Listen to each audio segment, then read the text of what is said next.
Congress government మనకి ఇచ్చిన freedom, so ఇదే ప్రజాపాలన వేదికని మేము యూజ్ చేస్తూ ఒకటే అడుగుతున్నాం. Osmania university non teaching contract employees తరఫున మేము పర్మనెంట్ ఒకటే అడుగుతున్నాం. మాకంటూ ఎటువంటి బెనిఫిట్స్ లేవు. మేము ఎట్టి చాకిరీ అడ్డ మీద కూలీలాగా చేస్తున్నాము. ఈ మరీ లేబర్ లాస్ కూడా మా పైన ఇంప్లిమెంట్ లేదు. మాకు కావాల్సింది ఒక రెగ్యులరైజేషన్ మాత్రమే. అంతకు మించి మేము గవర్నమెంట్ ని ఏమీ అడగట్లేదు. ఈ ప్రజాపాలన రేవంత్ రెడ్డి గారికి ఆన్ స్టేజ్ ఒకటే మాట్లాడుతున్నాము.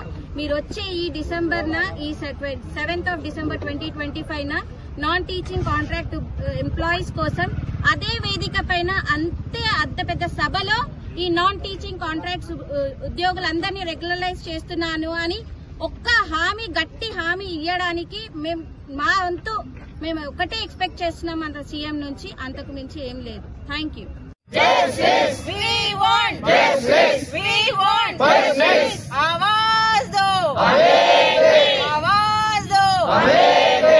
కాంట్రాక్ట్ ఉద్యోగులను వెంటనే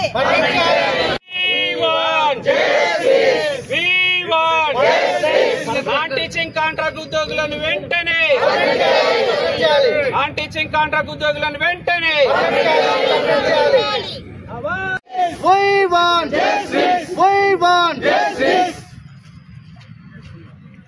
వాయిస్